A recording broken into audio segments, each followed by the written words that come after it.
Hello everyone, I hope इस pandemic में आप और आपकी फैमिली सेफ होगी।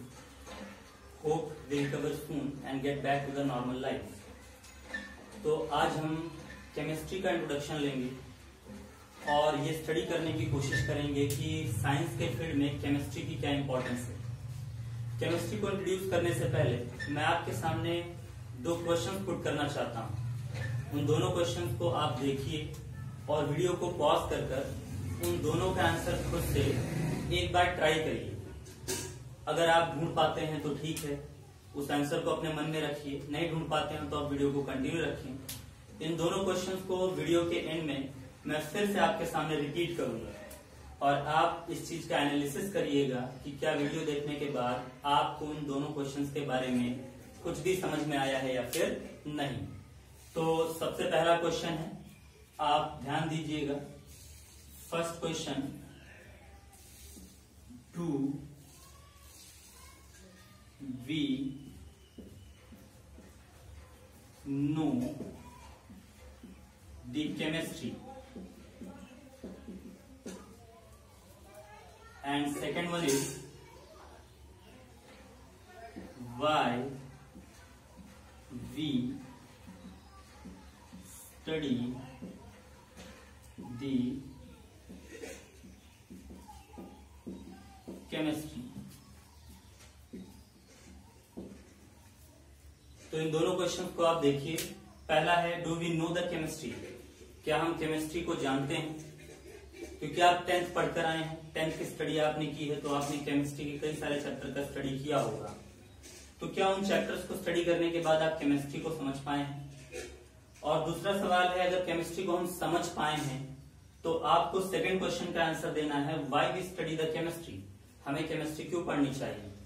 इन दोनों ही चीजों को जानने के लिए आप चाहें तो वीडियो को पॉज कर इसके बारे में थोड़ा थिंक कर सकते हैं, और नहीं तो हम वीडियो को आगे कंटिन्यू करते हैं और केमिस्ट्री को इंट्रोड्यूस करने का काम करते हैं। एट लास्ट हम इन दोनों क्वेश्चन पर फिर से एक बार आएंगे। तो केमिस्ट्री को इंट्रोड्यूस करने के लिए हमें थोड़ा बैक स्टोरी पर चलना पड़ेगा। बैक स्टोरी कितना, तो अबाउट 2300 years ago,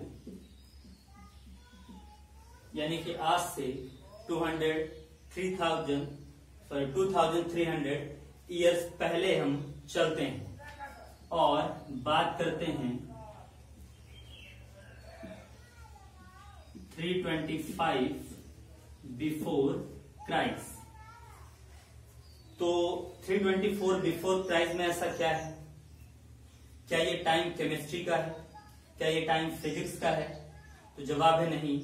ये टाइम अलेक्जेंडर का था, ये टाइम पोरस का था, ये टाइम अपने किंगडम को एक्सपांड करने में लगे हुए रूलर्स के बीच में होने वाले वॉर्स का था। तो क्वेश्चन ये राइज होगा मन में कि हम यहाँ क्या कर रहे हैं? हम तो केमिस्ट्री को समझने जा रहे थे, हम अलेक्जेंडर और पोरस के वॉर्स के बीच में क्यों आए हैं? तो केमिस्ट्री के ओरिजिन का एक सबसे इंपॉर्टेंट पार्ट इस टाइम पीरियड में आपको मिलेगा, क्योंकि अलग अलग किंगडम्स के बीच में लगातार वॉर होते थे और हम सभी जानते हैं वॉर्स को आप कह सकते हैं जीतने के लिए हमें अच्छे वेपन्स की जरूरत पड़ती है।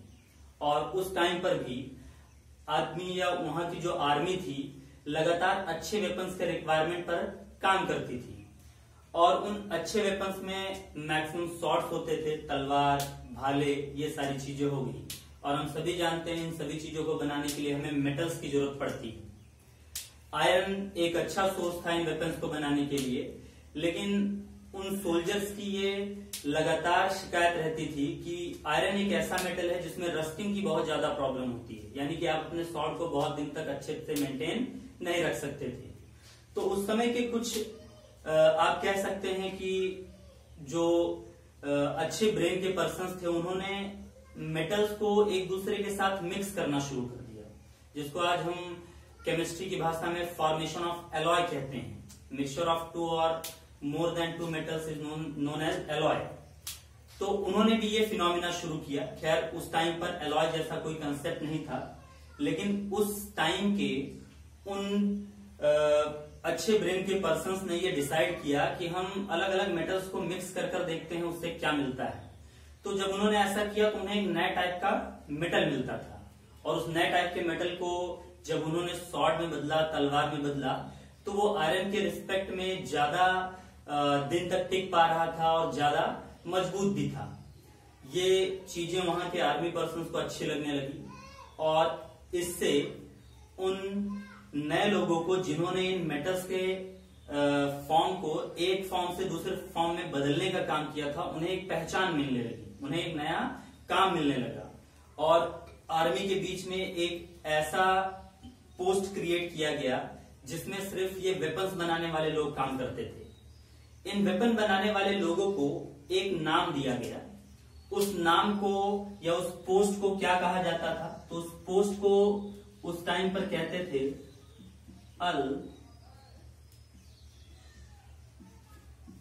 अल्केमिस्ट। एल्केमिस्ट का मतलब क्या था? तो ये एक अरेबिक इजिप्टियन वर्ड है जिसका मतलब था द प्रोसेस ऑफ ट्रांसफॉर्मेशन, यानी कि किसी एक चीज का दूसरे चीज में ट्रांसफॉर्म हो जाना। ये इस नाम को दर्शाता था या इस नाम को रिप्रेजेंट करता था। केमिस्ट वर्ड रिप्रेजेंट करता था ट्रांसफॉर्मेशन को, और उसके आगे लगा हुआ अल उस पोस्ट को दर्शाता था जो लोग इस चीज को कर सकते थे। अल्केमिस्ट ये उस पोस्ट का नाम रखा गया, और इस फिनोमिना का नाम रखा गया एल्कीमिया।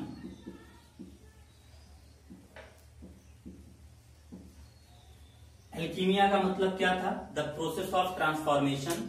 और एल्केमिस्ट का मतलब क्या था? जो इस एल्कीमिया को कर सके, उन्हें एल्केमिस्ट कहा जाता था।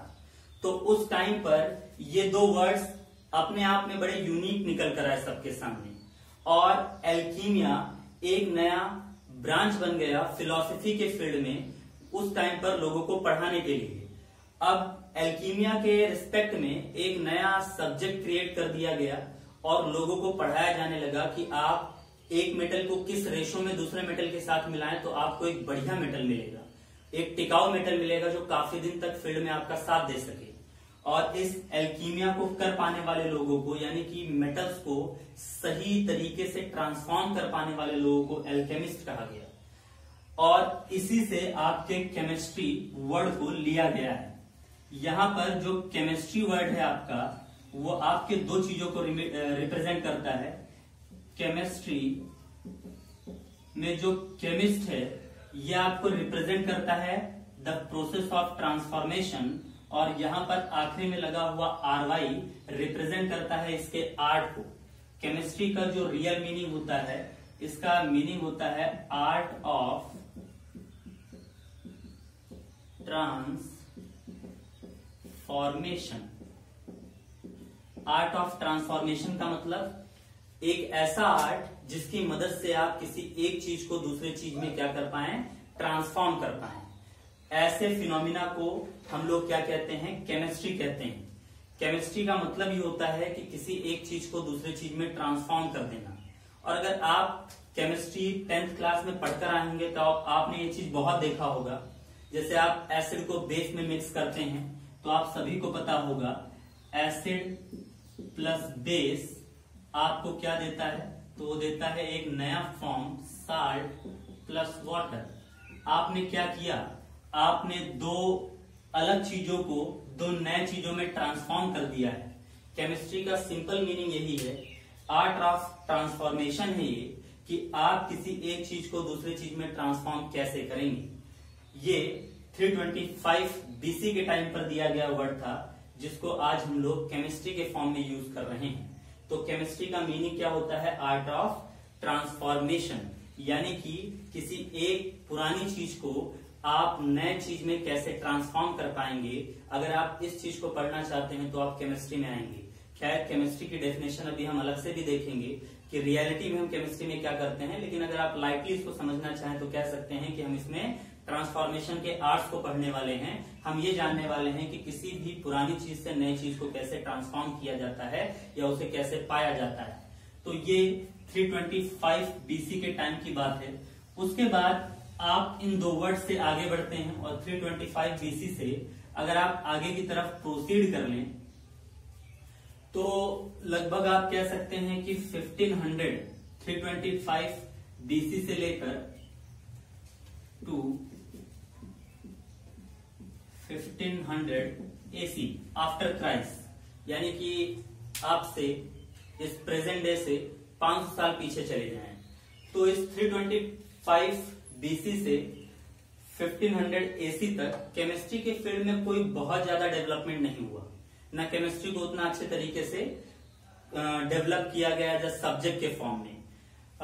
इस टाइम पीरियड के बीच में सबसे ज्यादा अगर केमिस्ट्री के फील्ड में कुछ फेमस रहा तो वो दो चीजें थी। दोनों में से पहली चीज थी टू मेक मेडिसिन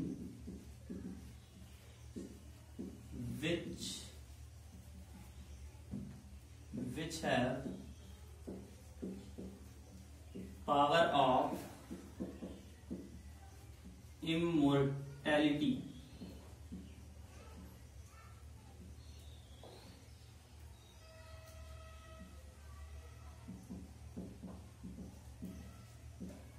और दूसरा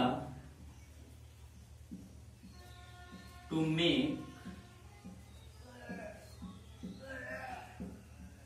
फिलोसफर्स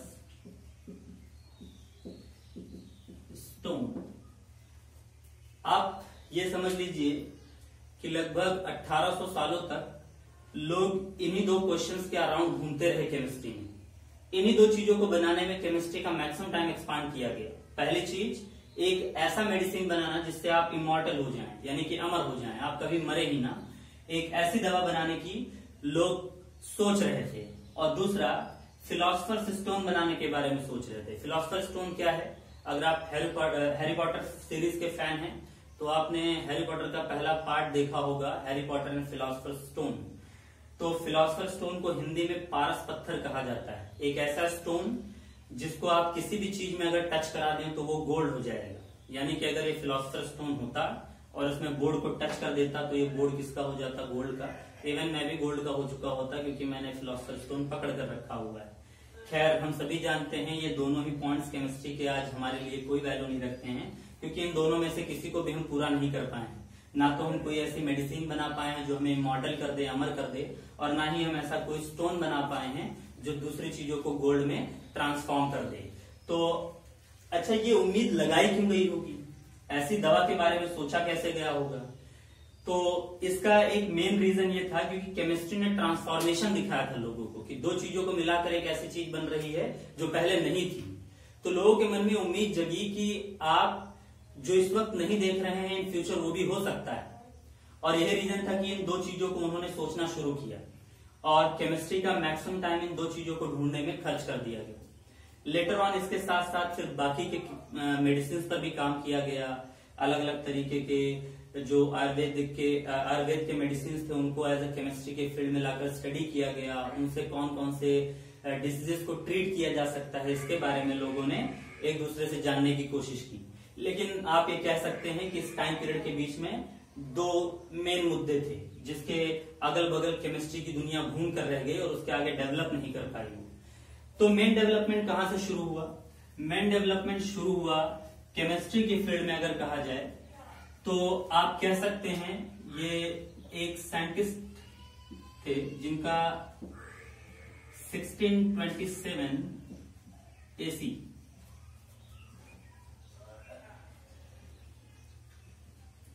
इसी में एक साइंटिस्ट का बर्थ हुआ, रॉबर्ट बॉयल। तो रॉबर्ट बॉयल कौन थे? अभी अगर आप नहीं जानते हैं तो इन फ्यूचर जान जाएंगे। इंपॉर्टेंट पर्सन है केमिस्ट्री के फील्ड में और बॉयल्स का लॉ बहुत ही फेमस लॉ है। अगर आप प्रेशर और वॉल्यूम का रिलेशन समझना चाहते हैं तो आपको बॉयल्स लॉ पढ़ना ही पड़ेगा। बॉयल्स लॉ ने ऐसा क्या इंपॉर्टेंट या बॉयल ने ऐसा क्या इंपॉर्टेंट रोल प्ले किया जिससे केमिस्ट्री को बहुत हेल्प मिली? तो आप ये समझ लीजिए कि 1627 ईस्वी में इनका बर्थ है। उसके बाद इन्होंने अपना काम शुरू किया, लेकिन इनके बर्थ के पहले या इनके बर्थ के बाद के कुछ समय तक भी केमिस्ट्री को एज अ सब्जेक्ट बिल्कुल ट्रीट नहीं किया जाता था, उसे एज अ नेचुरल फिलॉसफी के अंतर्गत ही पढ़ा जाता था। आप कह सकते हैं कि इसको सिर्फ फिलोसफर्स ही अपने पॉइंट ऑफ व्यू से एक्सप्लेन करने की कोशिश करते थे।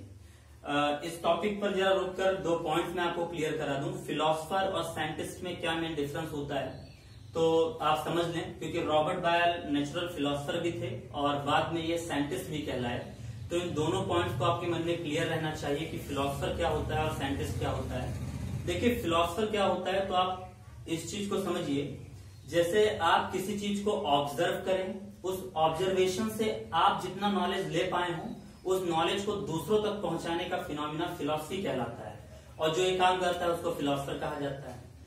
फिर साइंटिस्ट इससे अलग कैसे होता है? साइंटिस्ट क्या होता है? तो साइंटिस्ट किसी भी नेचुरल फिनोमिना को जब देखता है तो उसको एज इट इज किसी के सामने नहीं रख देता है, वो उसको पहले देखता है, उसका ऑब्जर्वेशन लेता है, उस पर प्रैक्टिकल्स करता है, जब वो उसे सही लगता है तब उसे एक्सप्लेन कर दूसरों के सामने रखता है, जब वो उसको ग्रीन सिग्नल दे देते हैं तब जाकर वो दूसरों को बताना शुरू करता है।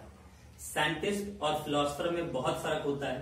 फिलोसफर को आपके उन प्रैक्टिकल अप्रोचेस से कोई लेना देना नहीं होता है जो एक साइंटिस्ट परफॉर्म करता है अपनी बात को सही साबित करने के लिए, जबकि फिलोसफर एज इट इज आपको बता देगा। फॉर एग्जाम्पल, एरिस्टोटल ने अपने टाइम पर, ये अलेक्जेंडर के टाइम पर ही थे क्योंकि उनके गुरु थे, एरिस्टोटल जो थे उन्होंने पूरे वर्ल्ड में अलग अलग ऑब्जेक्ट्स का जो रियल स्टेट या एक्चुअल स्टेट बताया था वो रेस्ट बताया था।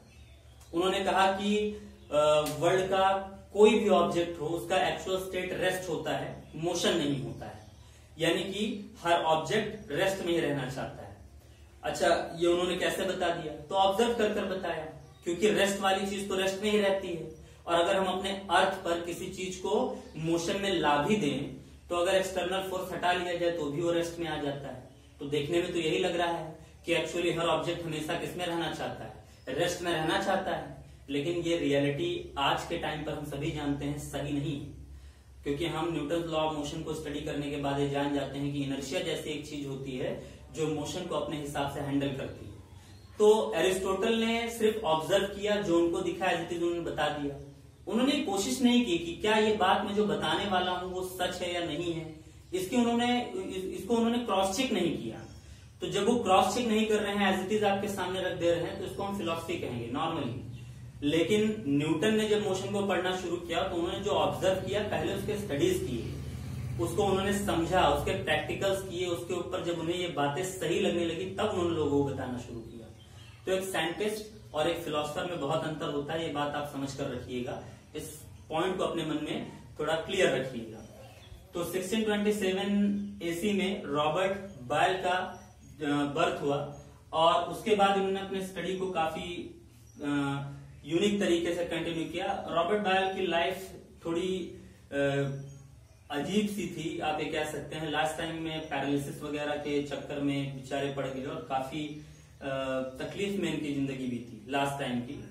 रॉबर्ट बायल आयरलैंड के रहने वाले थे, डबलिन कैपिटल है आयरलैंड का इस वक्त। रॉबर्ट बायल वहीं से बिलोंग करने वाले पर्सन थे, और इन्होंने अपनी पढ़ाई ऑक्सफोर्ड से पूरी की थी। एज ए स्टार्ट में आयरलैंड में इन्होंने डबलिन में अपनी स्टडी को स्टार्ट तो किया, लेकिन आगे हायर स्टडीज के लिए, फर्दर स्टडीज के लिए ऑक्सफोर्ड मूव कर गए, और ऑक्सफोर्ड में इन्होंने अपने बाकी की स्टडीज को कंप्लीट किया।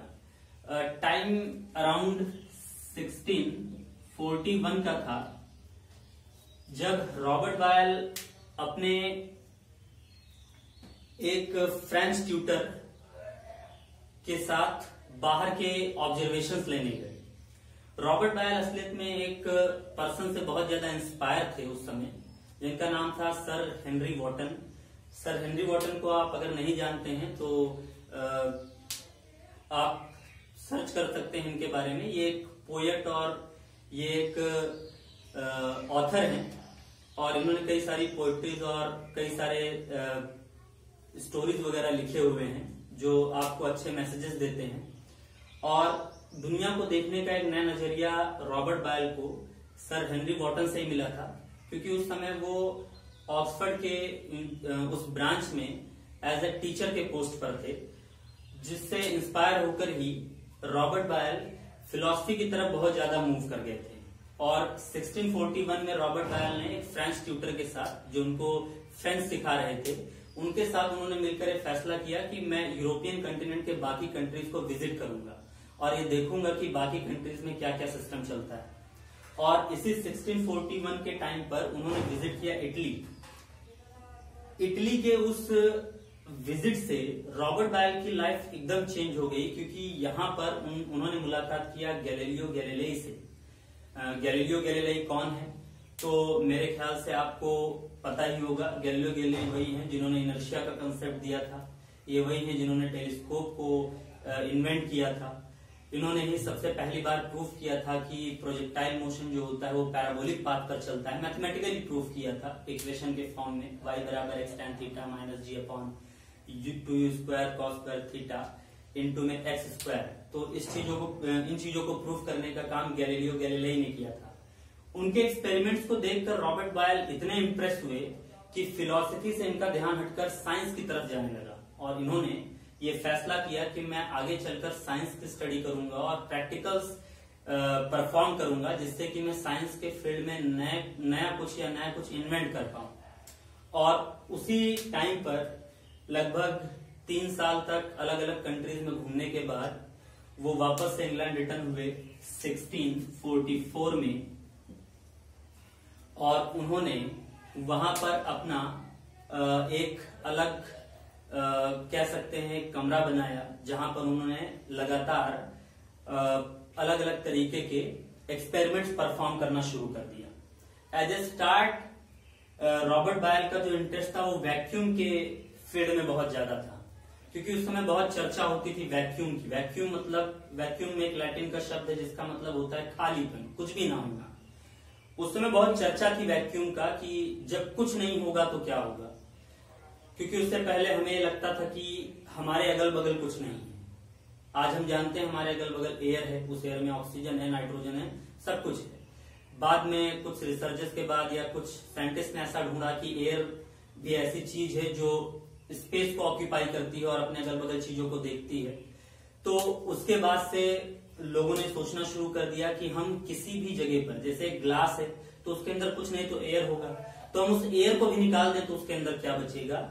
इस चीज के पीछे हर साइंटिस्ट भागना चाहता था और रॉबर्ट बायल का भी इंटरेस्ट सबसे पहले उसी के पीछे लगा, और उन्होंने इस चीज को करने के लिए अलग अलग इंस्ट्रूमेंट्स इस्तेमाल करना शुरू कर दिए। सक्शन के लिए अलग अलग तरीके से उन्होंने चीजों को इस्तेमाल किया, और इसी वैक्यूम को क्रिएट करने के चक्कर में कई बार उनका सामना प्रेशर और वॉल्यूम से होने लगा। क्योंकि आप समझ रहे हैं कि अगर कहीं से मुझे खींच कर कुछ निकालना है तो या तो मुझे प्रेशर अप्लाई करना पड़ेगा। जैसे आपने वैक्यूम क्लीनर को देखा होगा तो वो क्या जनरेट करता है, वो खींचता है।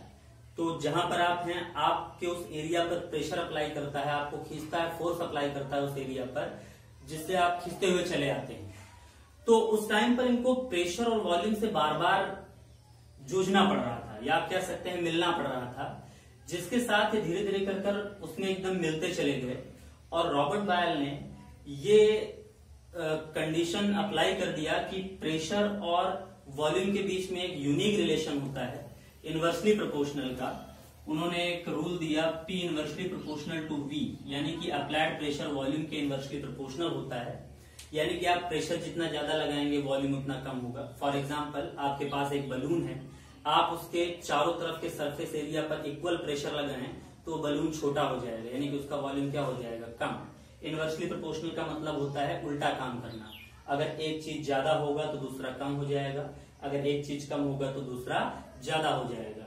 तो pressure inversely proportional to volume के अगर होगा तो इसका मतलब यह है कि प्रेशर ज्यादा करने पर वॉल्यूम कम हो जाएगा, और अगर आप अपने हाथ को ढीला छोड़ने लगे, प्रेशर कम करने लगे, तो बलून एक्सपांड करने लगेगा, यानी कि वॉल्यूम क्या हो जाएगा, ज्यादा हो जाएगा। इसे हम बायल्स का रूल कहते हैं। रॉबर्ट बायल ने इसको सबके सामने पेश किया और सबको ये समझाया कि आप प्रेशर और वॉल्यूम का रिलेशन समझ सकते हैं। अब बड़ी बात यह है कि रॉबर्ट बायल के इस लॉ से केमिस्ट्री को कैसे मदद मिली। तो इससे पहले लोग प्रेशर और वॉल्यूम को इतना यूनिक तरीके से पहली बात तो स्टडी नहीं करते थे। दूसरी बात, प्रेशर वॉल्यूम को पढ़ते वक्त रॉबर्ट बायल को एक चीज और यूनिक तरीके से देखने को मिली, और वो था एयर का अमाउंट। क्योंकि इससे पहले कोई एयर के एक हम कह सकते हैं क्वांटिटी के बारे में या उसके अमाउंट के बारे में नहीं सोचता था। तो रॉबर्ट बायल ने कहा कि एयर हमें दिखता भले ना हो, उसका वेट हमें भले ना मालूम पड़ता हो, लेकिन फिर भी उसका कुछ ना कुछ अमाउंट जरूर होता है, क्योंकि उसके रहने पर प्रेशर की वैल्यू हमें कुछ अलग तरीके से मिलती है और उसके नहीं रहने पर प्रेशर की वैल्यू हमें कुछ अलग तरीके से मिलती है। खैर, उस अमाउंट को आप कह सकते हैं कि आपके रॉबर्ट बायल ने तो बहुत अच्छी तरीके से एक्सप्लेन नहीं किया, लेकिन किसी मैटर के अमाउंट को बहुत अच्छे से एक्सप्लेन किया था एवोगैड्रो ने अमाउंट ऑफ मैटर को नापने के लिए एक नया यूनिट ही बनाया था, जिसको हम मोल कहते हैं, नंबर ऑफ मोल। आप इसके बारे में क्लास 10th में थोड़ा बहुत स्टडी कर चुके होंगे, नहीं किए हैं तो हम आगे चलकर इसके बारे में डिस्कशन करेंगे और इसको जानने की कोशिश करेंगे।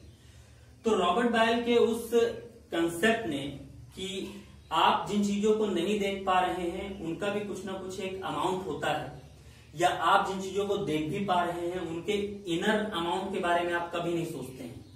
जैसे मैं भाग रहा हूं, मैं रन कर रहा हूं, ये एक फिजिकल फिनोमिना है क्योंकि नेचर में आकर हो रहा है, लेकिन मैं भाग रहा हूं तो मुझे भागने के लिए जो एनर्जी मिल रही है वो कहां से आ रही है? वो मेरे अंदर से आ रही है। मेरा इनर मैकेनिज्म कैसे काम कर रहा है? तो जवाब है, आप सभी थोड़ा बहुत अगर जानते होंगे तो बायोलॉजी में आपने ऑक्सीडेशन का एक रिएक्शन पढ़ा होगा। ग्लूकोज 6 ऑक्सीजन की मदद से टूट जाता है। एनर्जी में ग्लूकोज का ब्रेकडाउन होता है, जिससे कि आपका कार्बन डाइऑक्साइड प्रोड्यूस होता है, वाटर के वेपर्स प्रोड्यूस होते हैं, और साथ ही साथ 36 से 38 एटीपीज का फॉर्मेशन होता है। यही एटीपी हमें एनर्जी देते हैं। तो आप ये कह सकते हैं कि अंदर आपके ग्लूकोज का ट्रांसफॉर्मेशन कार्बन डाइऑक्साइड और किसमें हो रहा है? वाटर में। यानी कि अंदर आपके केमिस्ट्री चल रही है, क्योंकि हमने पढ़ा है आर्ट ऑफ ट्रांसफॉर्मेशन ही क्या है? केमिस्ट्री है। तो इनफैक्ट आपके रॉबर्ट बायल के उस स्टेटमेंट से कि आपके अगल बगल आपको जो फिजिकल फिनोमिना नजर भी आ रहे हैं, उन फिजिकल फिनोमिना के इनर मैकेनिज्म को अगर आप समझना चाहते हैं तो अब आपको एक नए सब्जेक्ट के बारे में सोच लेना चाहिए। अब सिर्फ फिजिक्स से काम नहीं चलेगा, बायोलॉजी से काम नहीं चलेगा, अब हमें एक नए फील्ड के बारे में जरूर सोचना पड़ेगा। तो रॉबर्ट बायल एक इंपॉर्टेंट पर्सन माने जाते हैं केमिस्ट्री के फील्ड को या केमिस्ट्री के सब्जेक्ट को एक नई डायरेक्शन देने के लिए। रॉबर्ट बायल का ये जो सिस्टम था सबके सामने रखा गया, लोग इसको स्टडी करते थे, लेकिन क्योंकि कोई खास इनफ या आप कह सकते हैं इनफ प्रूफ ना होने की वजह से रॉबर्ट बायल के बातों को उतना ज्यादा सीरियसली लिया नहीं गया। और अगले जो साइंटिस्ट हमारे लिस्ट में आते हैं रॉबर्ट बायल के बाद, वो हैं 1743 में 43 ईस्वी में एक साइंटिस्ट का बर्थ हुआ। अच्छा, 1627 इनका बर्थ टाइम था। दोनों लोग का बर्थ टाइम है। 1743 में एक साइंटिस्ट आए, लेवासियर। लेवासियर फ्रांस के रहने वाले थे। फ्रांस में पेरिस के। तो लेवासियर 1743 में इनका बर्थ हुआ था और ये केमिस्ट्री फील्ड में एक यूनिक काम कर गए। कैसे? तो आपको बताएं, लेवासियर ने अपने टाइम पर बहुत सारे एलिमेंट्स को ढूंढ कर निकाला। लेवासियर थे जिन्होंने सबसे पहली बार ऑक्सीजन और हाइड्रोजन को रिकॉग्नाइज किया था। अब आप कहेंगे रिकॉग्नाइज करने का मतलब क्या है? तो जवाब यह है कि हम सभी जानते हैं एयर में ऑक्सीजन तो प्रेजेंट है।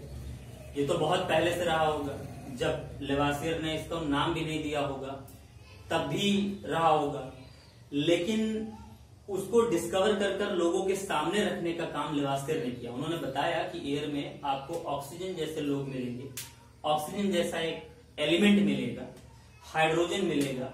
अलग अलग तरीके से उन्होंने 2-4 एलिमेंट्स को खोज कर सबके सामने रखा। लेवासियर वो पर्सन थे जो सल्फर को एलिमेंट के फॉर्म पर प्रूफ कर गए, क्योंकि पहले सल्फर को एलिमेंट नहीं कंपाउंड माना जाता था। एलिमेंट और कंपाउंड में क्या डिफरेंस होता है हम इसी लेक्चर में बाद में देखेंगे, क्योंकि अभी हम थोड़ा एक पैटर्न को समझने की कोशिश कर रहे हैं कि केमिस्ट्री कैसे डेवलप हुआ, हमारे सामने एज इट इज कैसे आया। तो हम एलिमेंट और कंपाउंड में मेजर डिफरेंस समझ लेंगे, लेकिन अभी के लिए आप ये समझिए कि पहले सल्फर को एज अ कंपाउंड ट्रीट करते थे, लेकिन क्योंकि आज हम जानते हैं सल्फर एलिमेंट है और उसको भी प्रूफ करने का काम लेवासियर का ही था। लेवासियर ने इतने सारे एलिमेंट्स ढूंढकर सामने रख दिए, यानी कि आपके अंदर के स्ट्रक्चर्स को उन्होंने ढूंढ कर रख दिया। आपका बॉडी भी इन्हीं एलिमेंट से बना हुआ है। तो ये होने लगा। पहले देखिए फिजिक्स में क्या पढ़ा जाता था, उसमें नेचुरल फिनोमिना पढ़े जाते थे। बायोलॉजी में क्या पढ़ा जाता था, एक बायोलॉजिकल सिस्टम पढ़ा जाता था। तो इन सभी चीजों को हम पढ़ तो रहे थे, लेकिन इनमें से हम किसी के इनर मैकेनिज्म को नहीं पढ़ रहे थे। जैसे भी आप समझ सकते हैं बोर्ड है, बोर्ड किसका है, तो ये लकड़ी का बना हुआ है। सेलुलोज है, सेलुलोज किसका होता है, तो आप सभी जानते हैं ग्लूकोज का एक पॉलीमर होता है। ग्लूकोज क्या होता है, तो ग्लूकोज का फॉर्मूला हम सभी जानते हैं C6H12O6 होता है। 6 कार्बन 12 हाइड्रोजन और 6 ऑक्सीजन से मिलकर बना हुआ एक कंपाउंड है ग्लूकोज। यानी कि इन्हीं एलिमेंट से ग्लूकोज बनता है। इसी ग्लूकोज को हम खाते भी हैं। खैर सेलुलोजिक ग्लूकोज हम नहीं खा पाते, हम स्टार्च वाला ग्लूकोज खा पाते हैं। मेजर डिफरेंस तो नहीं है इन दोनों में, लेकिन एक माइन्यूट सा डिफरेंस है, जिसकी वजह से हम सेलुलोज को नहीं डाइजेस्ट कर पाते हैं, स्टार्च को कर ले जाते हैं। बायोकेमिस्ट्री जब हम पढ़ेंगे तो इन सब चीजों के बारे में डिस्कशन करेंगे कि ऐसा क्या होता है कि हम सेलुलोज नहीं डाइजेस्ट कर सकते हैं लेकिन स्टार्च कर पाते हैं। लेकिन लेवासियर ने एक मेजर काम किया केमिस्ट्री के फील्ड में। उन्होंने सबको ये दिखाने की कोशिश की कि अब आप फिजिक्स और बायोलॉजी के अलावा भी एक नए टॉपिक या एक नए सब्जेक्ट के बारे में सोचना शुरू करिए, क्योंकि अब उससे काम नहीं चलने वाला है जो आप पीछे करते आए हैं। पीछे आपने इसको एज ए फिलॉसफी, एक नेचुरल साइंस के तौर पर ले लिया था। लोग इसके बारे में 2 बातें बता देते थे, आप उसको मान लेते थे, लेकिन अब इस पर सीरियसली कुछ काम करने की जरूरत है। और लोगों ने एलिमेंट्स को स्टडी करना शुरू कर दिया। इन एलिमेंट्स को स्टडी करते करते अलग अलग साइंटिस्ट सामने आए। लेवासियर बहुत कम एज में इनकी डेथ हो गई थी। अगर होते तो मेरे ख्याल से और अच्छे काम करते ही। इनका डेथ भी बहुत अजीब तरीके से हुआ था। इन्हें मौत की सजा सुनाई गई थी। ये हत्थे चढ़ गए थे फ्रेंच रेवोल्यूशन के। आपको पता होगा ये मेन टाइम था। इन्हें फांसी दी गई थी 1794 में, और इन पर कुछ ब्लेम लगाए गए थे जो सही साबित होने पर इन्हें फांसी की सजा दी गई। इनके ऊपर ब्लेम था टैक्स का ओवर पेड किया था इन्होंने नॉर्मल पर्सन से, आप कह सकते हैं वहां की जनता से ज्यादा टैक्स वसूल लिया था। जितने की अनुमति थी उससे ज्यादा। वहां पर जो राजा रहते थे वो कुछ पर्सन्स जो स्पेशल रहते थे, टैलेंटेड रहते थे, उनको ये अनुमति देते थे कि आप जाकर टैक्स ओन करिए नॉर्मल पर्सन से, और फिर उसका कुछ हिस्सा आप रख लीजिएगा, बाकी राजा को दे दिया जाएगा। तो जो आपके लेवासियर थे वो नॉर्मल पर्सन से टैक्स लेते थे, लेकिन राजा ने जितनी कीमत तय रखी थी उससे ज्यादा वसूल कर लेते थे। और जब फ्रेंच रेवोल्यूशन शुरू हुआ, रेवोल्यूशन का मतलब आप समझते ही हैं, एक ऐसा बदलाव जो पुरानी परंपराओं को खत्म कर एक नई चीज की शुरुआत करने की हो। तो फ्रेंच के जो नॉर्मल पीपल थे वो पूरी तरीके से बगावत पर उतर आए थे कि हमें इस राजतंत्र से मुक्त किया जाए, राजाओं के तंत्र से मुक्त किया जाए, हम इस चीज को नहीं देख सकते हैं। और लेवासियर की आप कह सकते हैं खराब किस्मत रही कि वो भी इस फ्रेंच रेवोल्यूशन के हत्थे चढ़ गए, और काफी जल्दी अबाउट 50 इयर्स के एज में ही लेवासियर को अपने जान से हाथ गंवाना पड़ा और इनकी डेथ हो गई। तो लेवासियर का ये जो किस्सा था 1794 में खत्म हो गया, लेकिन 1808 में एक नए साइंटिस्ट आए सामने, और वो थे बर्जीलियस।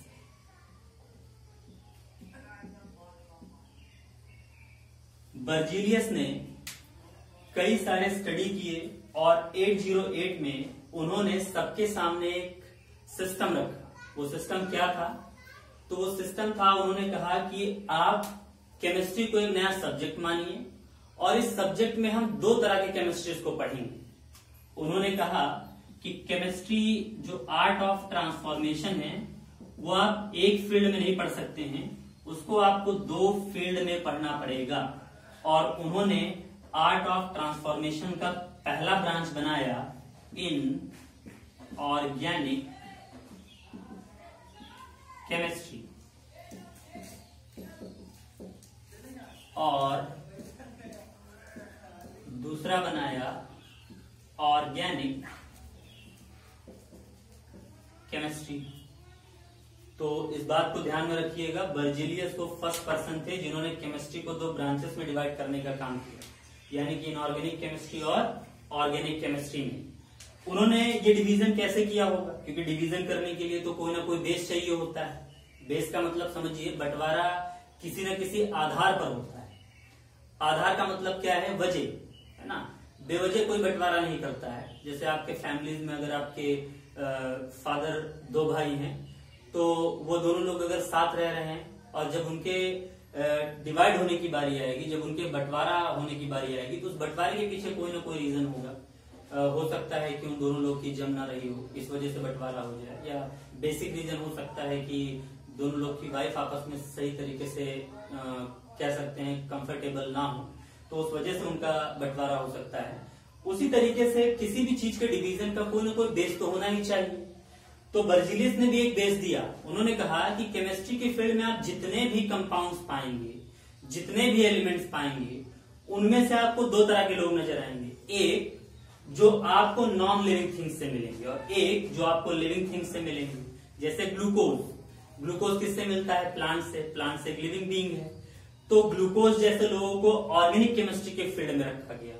लेकिन वहीं आपका NaCl, नमक किससे मिलता है आपको, ओशियन से, समुद्र से।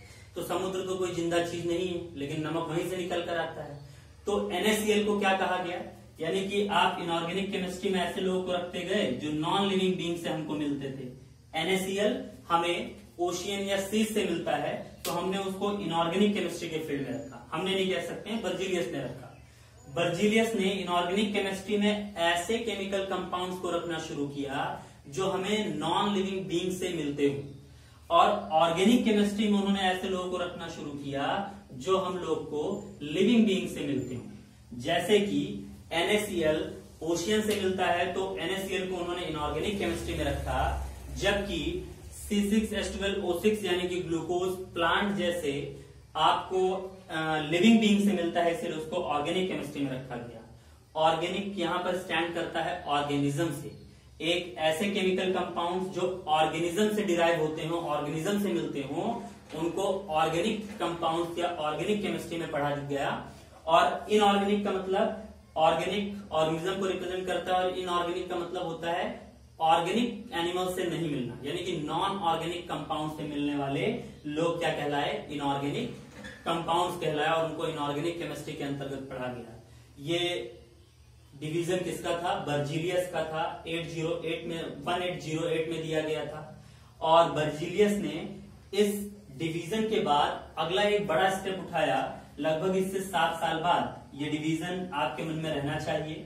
इस डिवीजन के बाद बर्जीलियस ने एक और स्टेटमेंट दे डाला, बर्जीलियस का वाइटल फोर्स थ्योरी, और वो उन्होंने दिया था 1815 में एसी में। बर्जीलियस ने ही एक थ्योरी दी, और थ्योरी का नाम उन्होंने रखा vital force theory. Vital force theory क्या है, तो देखिए इसमें बर्जीलियस का स्टेटमेंट क्या था, पहले आप वो सुन लीजिए, तो इसको फिर हम समझ भी लेंगे कि वाइटल फोर्स थ्योरी क्या है। बर्जीलियस ने स्टेटमेंट दिया कि organic compounds are those compound which only derived from living beings, it is impossible to create them from non living beings.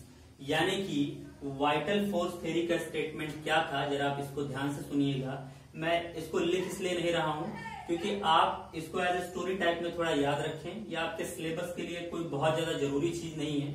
हम चैप्टर्स जब शुरू करेंगे तो आपको प्रॉपर नोट्स बनवाते चलेंगे, लेकिन अभी एज ए स्टोरी आप इसको सुनते चले, ताकि आपको समझ में आए कि केमिस्ट्री का मेन पर्पस क्या है और हम इसे क्यों पढ़ते हैं और हमें इसे क्यों पढ़ना चाहिए।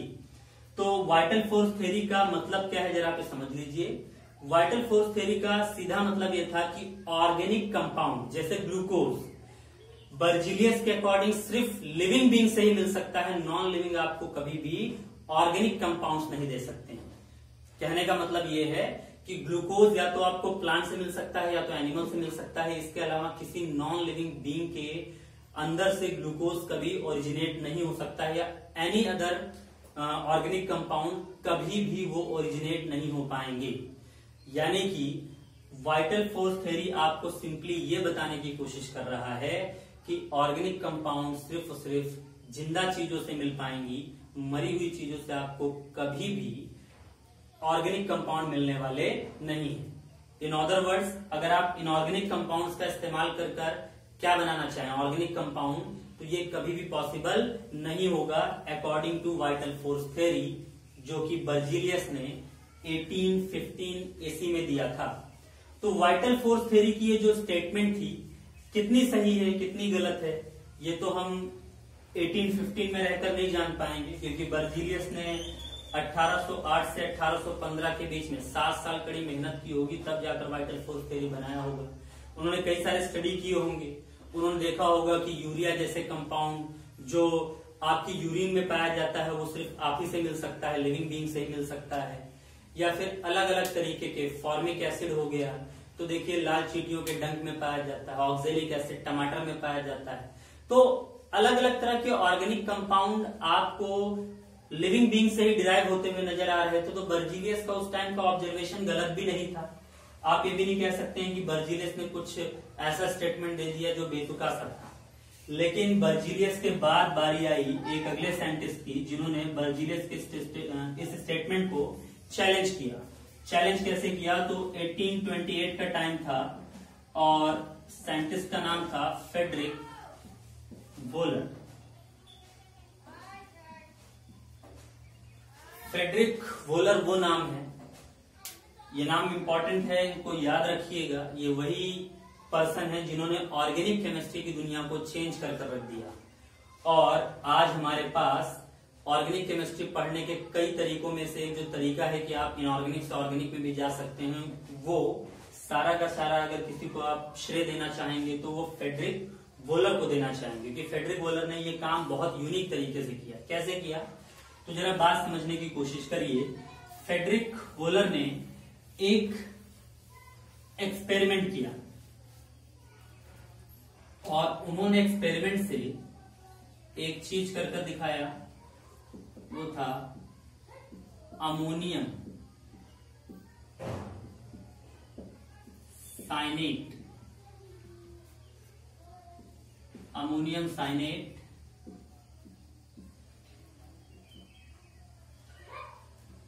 NH4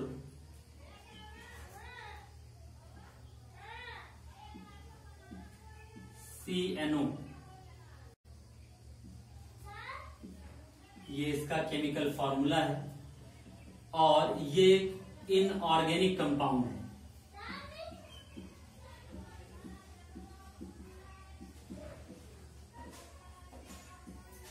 लेकिन उन्होंने इसे हीट कर चेंज कर दिया यूरिया में, जो कि एक ऑर्गेनिक कंपाउंड है। यह काम किसने किया था, फ्रेडरिक वोलर ने किया था। उन्होंने लैब में एक एक्सपेरिमेंट किया। भाई लैब में तो कोई लिविंग बीइंग सिस्टम था नहीं। लैब में उन्होंने सिंपल सा अमोनियम साइनेट लिया, जो कि एक नॉन लिविंग बीइंग से मिलने वाली चीज है, एक इनऑर्गेनिक कंपाउंड था। उन्होंने उसको हीट कर यूरिया बना दिया। यूरिया जबकि एक कैसा कंपाउंड है, ऑर्गेनिक कंपाउंड है, जो कि हमें लिविंग बीइंग से मिलता था। यानी कि वोलर का ये कन्वर्जन अपने आप में बड़ा यूनिक था, क्योंकि वाइटल फोर्स थ्योरी को चैलेंज करने लगा। खैर एक बार हुआ तो लोगों ने इसके ऊपर उतना ध्यान नहीं दिया, लेकिन अबाउट 1843 में फिर आगे एक सीरीज ही चल गई। कोल्बे थे, कोल्बे ने फॉर्म कर दिया कार्बन डाइसल्फाइड से एसिटिक एसिड, विनेगर, सिरका। सिरका भी हमें किससे मिलता है, ऑर्गेनिक चीजों से ही मिलता है। आप केन शुगर यानी कि जो गन्ना होता है उसके रस को सड़ाकर क्या बनाते हैं, फर्मेंटेट कर क्या बनाते हैं, विनेगर बनाते हैं। या अलग अलग तरीके से विनेगर बनाने का फॉर्मूला, लेकिन आप किसी न किसी लिविंग बीइंग को ही यूज कर रहे होंगे विनेगर बनाने के लिए। लेकिन कोल्बे ने उसको कार्बन डाइसल्फाइड, जो कि एक कह सकते हैं carbon die sulphide, formula CS2, ये भी एक इनऑर्गेनिक कंपाउंड था और इससे उन्होंने बना दिया एसिटिक एसिड, विनेगर, जो कि कैसा कंपाउंड है, ऑर्गेनिक कंपाउंड है। इसके बाद एक और साइंटिस्ट थे, ये काम वोलर ने किया था, इसको कोल्बे नाम के साइंटिस्ट ने किया था, और इसके बाद बार्थोलेट नाम के साइंटिस्ट आए जिन्होंने आप कह सकते हैं कोल गैस की मदद से मीथेन को बना दिया। कोल गैस एक इनऑर्गेनिक कंपाउंड था जबकि मीथेन एक ऑर्गेनिक कंपाउंड था। तो उसके बाद एक सीरीज ही चल गई कि इनऑर्गेनिक से भी ऑर्गेनिक बनाया जा सकता है, और लोगों ने मानना शुरू कर दिया कि बर्जीलियस का वाइटल फोर्स थ्योरी पूरी तरीके से ठीक नहीं है। उन्होंने चैलेंज किया था कि दुनिया में कभी भी ऐसा कभी नहीं हो पाएगा कि इनऑर्गेनिक कंपाउंड से आप ऑर्गेनिक कंपाउंड बना ले जाएं, लेकिन आपके इन साइंटिस्टों के एक सीरीज ने सीधा सीधा प्रूफ कर दिया कि बर्जीलियस की वाइटल फोर्स थ्योरी ये झूठा दावा कर रही है कि आप इनऑर्गेनिक को कभी ऑर्गेनिक में चेंज नहीं कर सकते हैं। तो ये जो वाइटल फोर्स थ्योरी था वो वोलर और कोल्बे और बार्थोलेट जैसे साइंटिस्ट की वजह से बेकार हो गया और इसको हटा दिया गया। यानी कि इसके बाद ऑर्गेनिक और इनऑर्गेनिक के बीच में और बड़ा कंफ्यूजन तय होने लगा। अब लोग ये समझने लगे कि यार पहले तो ठीक था, बर्जीलियस ने बता दिया कि जो मुर्दा चीजें हैं वो क्या है, या मरी हुई चीजें हैं, नॉन लिविंग थिंग्स हैं वो इनऑर्गेनिक हैं, जो जिंदा चीजों से मिल पा रही हैं वो क्या है, ऑर्गेनिक है। अब तो पता चल रहा है कि ये दोनों एक दूसरे में कन्वर्ट हो सकते हैं, इनऑर्गेनिक से आप ऑर्गेनिक में भी जा पा रहे हैं। तो अब ब्रांच को कैसे डिवाइड किया जाए, क्योंकि डिवीजन तो चाहिए हमें, लेकिन वो डिवीजन तो बेकार हो गया जो पहले किया गया था।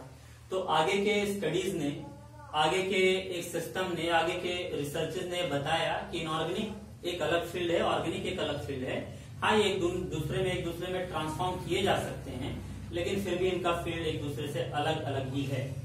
और सबसे इंपॉर्टेंट जो स्टेप आया केमिस्ट्री के फील्ड में वो था रशिया के एक साइंटिस्ट का,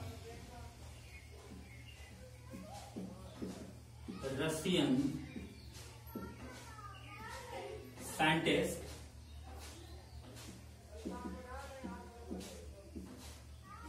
मेंडलीव। देखिए रशियन, इसको मेंडलीव लिखते हैं और हमारे किताबों में इसको मेंडलीव लिखा जाता है। रशियन साइंटिस्ट मेंडलीव थे जिन्होंने 1869 एसी में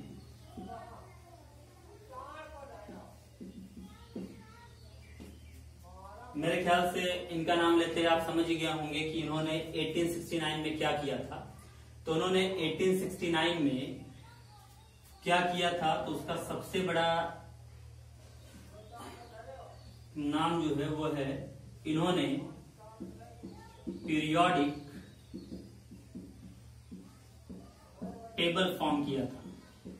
और आप मानिए ना मानिए, केमिस्ट्री के फील्ड में ये सबसे बड़ा ब्रेक थ्रू था जिसने केमिस्ट्री को एक नए सब्जेक्ट के फॉर्म में सबके सामने रखने में बहुत मदद किया।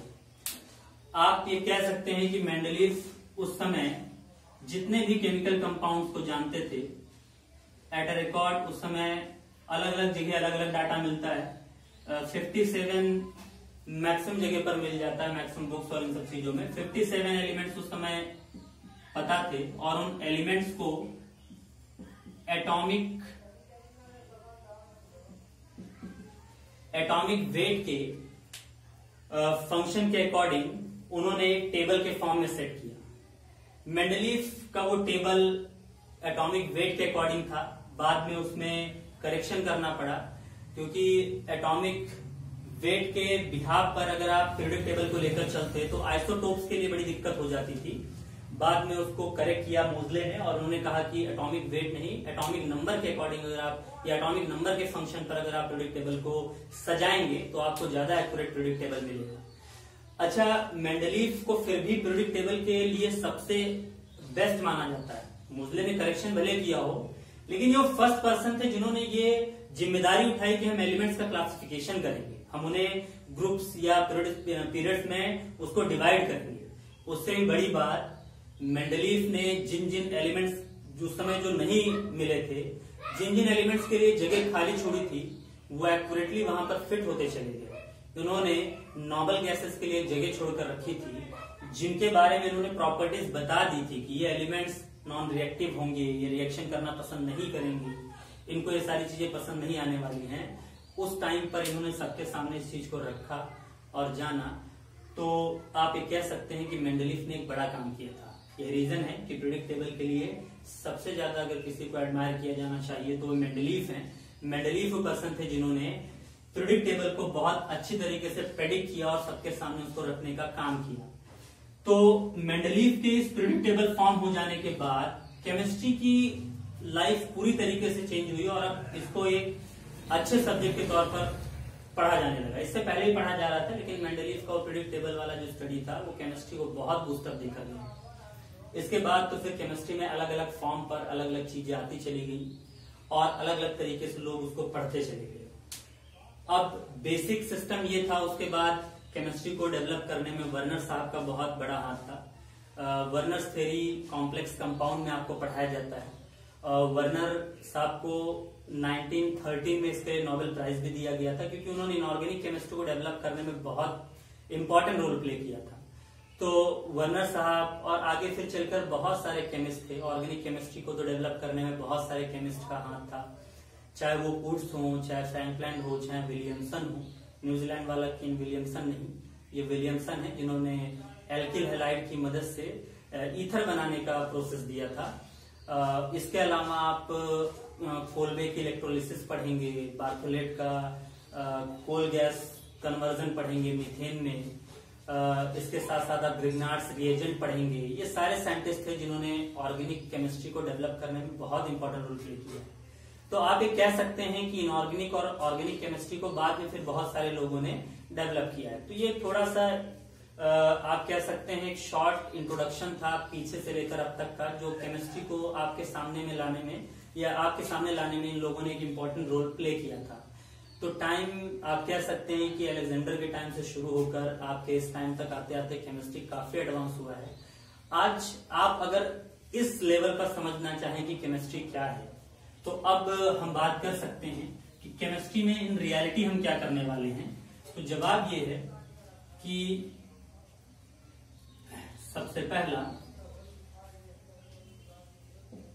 Chemistry is a science in which we study the properties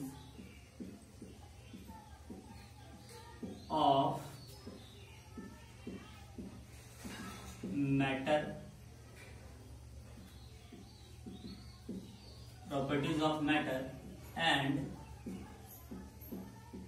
their transformation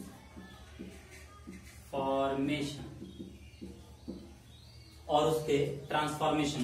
तो जरा इस डेफिनेशन को समझ लीजिए। केमिस्ट्री एक ऐसा साइंस है जिसमें हम मैटर के प्रॉपर्टीज को पढ़ते हैं और साथ ही साथ उनके ट्रांसफॉर्मेशन को पढ़ते हैं। ठीक, तो इसमें सबसे पहली बात मैटर क्या चीज है ये हमें समझ में आ जाए तो हम उसका ट्रांसफॉर्मेशन भी समझ सकते हैं और उसकी प्रॉपर्टीज के बारे में बात कर सकते हैं। तो आप यहाँ जरा मैटर को समझ लीजिए। सीबीएसई बोर्ड 9th क्लास का एक डेफिनेशन है जो कि आप पढ़ सकते हैं। अगर आपने पढ़ा होगा 9th क्लास में, तो केमिस्ट्री के सबसे पहले चैप्टर का जो anything around us is pure वाला चैप्टर जो है क्लास 9th का, उसमें आपको ये डेफिनेशन मिल जाएगा। डेफिनेशन जो है वो ये है, एनीथिंग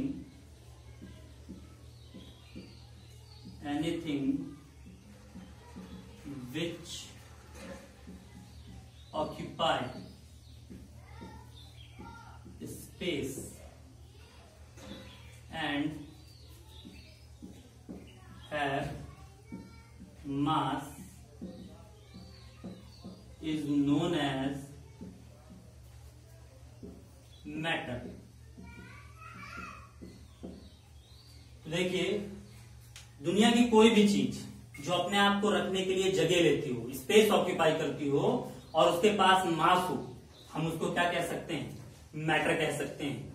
एग्जाम्पल के लिए ये मार्कर, इस मार्कर के पास स्पेस है, ये अपने आप को रखने के लिए स्पेस भी लेता है और उसके पास मास भी है, तो मैं इसको क्या कह सकता हूँ, मैटर कह सकता हूँ। अच्छा, मास का अंदाजा तो लग जाता है, मैंने हाथ पर रखा, थोड़ा वेट मालूम पड़ रहा है, लेकिन ये स्पेस ले रहा है या नहीं, इसका कैसे पता करें? सिंपल तरीका है, आप एक ग्लास में पानी भर लीजिए, आप वो ग्लास थोड़ा बड़ा रहे जिसमें पूरा डिप कर जाए, आप इस मार्कर को उस ग्लास में डाल दीजिए, आप पाएंगे कि ग्लास में पानी का लेवल जितना भी रहा होगा, पानी का लेवल उससे ज्यादा राइज कर जाएगा, पानी का लेवल उससे ज्यादा बढ़ जाएगा। ये इस बात को प्रूफ करता है कि ये मार्कर अपने आप को रखने के लिए स्पेस लेता है, क्योंकि अगर स्पेस नहीं लेता तो वहां के वाटर मॉलिक्यूल्स को मूव कर ऊपर नहीं भागना पड़ता, इस मार्कर के लिए वहां पर स्पेस नहीं बनाना पड़ता। लेकिन क्योंकि ये वहां पर जब डिप कर रहा था तो वहां के वाटर मॉलिक्यूल्स को हटा रहा था, हटाकर अपने लिए स्पेस बना रहा था, वाटर मॉलिक्यूल जैसे जैसे हटते गए वो उस ग्लास में अपना लेवल बढ़ाते चले गए और ये उसके अंदर एडजस्ट होता हुआ चला गया। किसी भी चीज के पास स्पेस है या नहीं है, एयर में दिख पाना थोड़ा इम्पॉसिबल है, क्योंकि एयर में हम लोग को ये चीजें नजर नहीं आ पाती हैं। लेकिन अगर आप वाटर के अंदर इस चीज को एक्सपेरिमेंट कर देखना चाहें तो आप इजीली इस चीज को देख सकते हैं। आप पाएंगे कि वाटर के अंदर एक्सपेरिमेंट आपको इजीली दिखा देगा कि वो चीज स्पेस ऑक्यूपाई करता है या फिर नहीं करता है। तो ये मार्कर स्पेस भी ऑक्यूपाई करता है, इस मार्कर के पास मास भी है, तो इस मार्कर को मैं मैटर कह सकता हूँ। मैं भी एक मैटर हूँ, क्योंकि मेरे पास भी मास है। वेइंग मशीन पर अगर मैं खड़ा हो जाऊं तो मुझे मेरा वेट पता चल जाएगा, और साथ ही साथ मैं अगर किसी भी वाटर बॉडी के अंदर अपने आप को डुबाना शुरू कर दूं तो उस वाटर का लेवल अपराइज करने लगेगा। इसका मतलब यह है कि मैं अपने आप को रखने के लिए स्पेस भी लेता हूं। तो मैं कह सकता हूं कि मैं भी एक मैटर हूं, आप भी एक मैटर है। मेरे सामने जो फोन मुझे इस वक्त रिकॉर्ड कर रहा है ये भी एक मैटर है, ये ब्लैक बोर्ड भी एक मैटर है, क्योंकि इन सभी के पास मास है और ये सब अपने आप को रखने के लिए क्या लेते हैं, स्पेस लेते हैं। तो अब आपके मन में बात आनी चाहिए कि मैटर दुनिया की वो कोई भी चीज हो सकती है जिसके पास स्पेस हो और वो अपने आप उसके पास जो अपने आप को रखने के लिए स्पेस लेता हो और उसके पास मास भी हो, तो हम उन सभी को क्या कह सकते हैं, मैटर कह सकते हैं। अच्छा, मैटर किसे नहीं कहा जा सकता है? कई सारी चीजें हैं, जैसे आप कह सकते हैं अपने मम्मी पापा के लिए आपका प्यार है ना, क्योंकि आप वो मैटर नहीं है, वो सिर्फ एक वर्ड है, फीलिंग है। आप बस ये कह सकते हो कि हाँ अपने मम्मी पापा से बहुत प्यार कर सकते हैं, कम कर सकते हैं, लेकिन आप कभी ऐसा नहीं कहोगे कि हाँ आज मम्मी के लिए मेरा 2 किलो प्यार उमड़ आया अंदर से, थोड़ा हट जाओ, इसको जगा दो, है ना, रख दे। तो ऐसा नहीं होगा, आप ऐसा नहीं करने वाले हैं। आप प्यार करते हैं तो करते हैं अपने मम्मी पापा से, उसको आपको रखने के लिए ना तो स्पेस चाहिए ना तो उसके पास कोई वेट होता है। तो आप ये कह सकते हैं कई सारी ऐसी चीजें हैं जिनको हम डे टू डे लाइफ में यूज तो करते हैं, लेकिन उनका कोई मैटर की तरह एग्जिस्टेंस नहीं है। मैटर हम उसी को कह सकते हैं जो इन 2 प्रॉपर्टीज को अपने अंदर रखता हो, ठीक, यानी कि उसके पास मास होना चाहिए और मास होने के साथ साथ वो स्पेस को ऑक्यूपाई भी करना चाहिए, तो हम उसको क्या कह पाएंगे, मैटर कह पाएंगे। आपके लिए एक सवाल है, लाइट को हम क्या माने, मैटर माने या फिर ना माने, यानी कि उसे मैटर कहा जा सकता है या नहीं कहा जा सकता है? कमेंट सेक्शन में आप बताइएगा जरूर कि लाइट को हम मैटर की तरह ट्रीट करें या फिर मैटर की तरह ट्रीट ना करें। तो कमेंट सेक्शन में इस चीज को आप बताइएगा, आंसर आपको अगले वीडियो में हम बता देंगे कि लाइट किसकी तरह ट्रीट किया जाता है, मैटर की तरह ट्रीट किया जाता है या फिर नहीं किया जाता है। तो मैटर अगर आपको ये समझ में आया हो कि दुनिया की वो कोई भी चीज जिसके पास मास होगा और अपने आप को रखने के लिए स्पेस लेगा तो हम उसको मैटर कह देंगे, वो सभी मैटर के कैटेगरी में आ जाते हैं।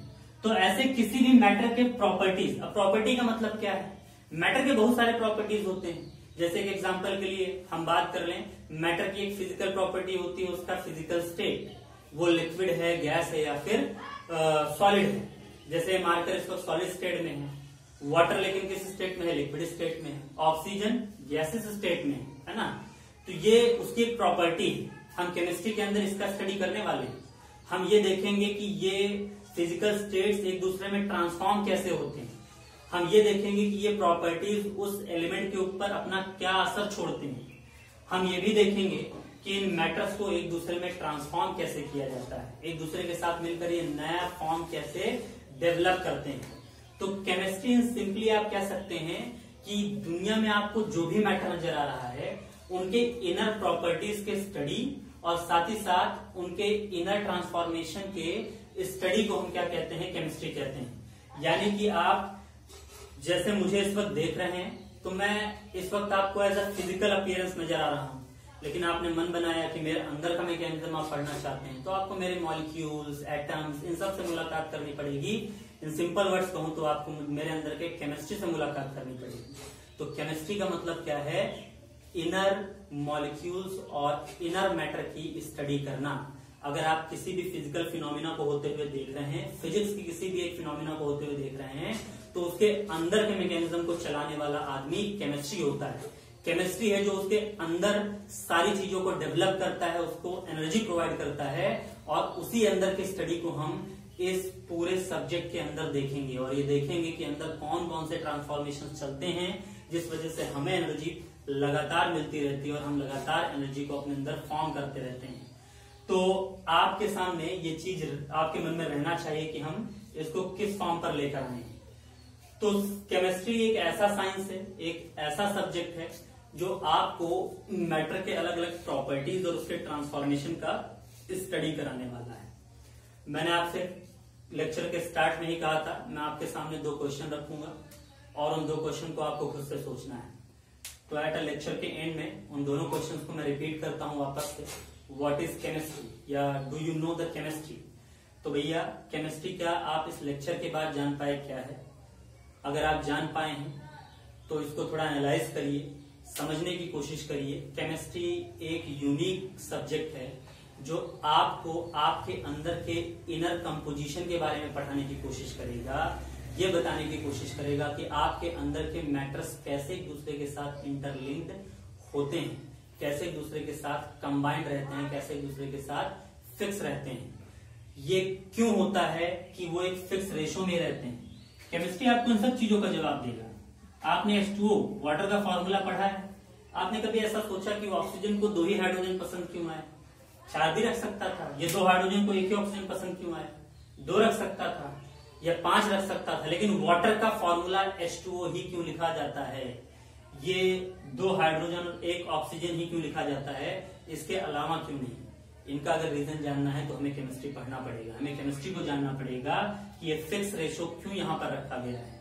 तो आप इस बात को अपने मन में एकदम फिक्स रखिए कि केमिस्ट्री आपको आपके अगल बगल दिखने वाले मैटर्स के इनर मैकेनिज्म को समझाने का सब्जेक्ट है, उसके अंदर की चीजों को पढ़ने का सब्जेक्ट है।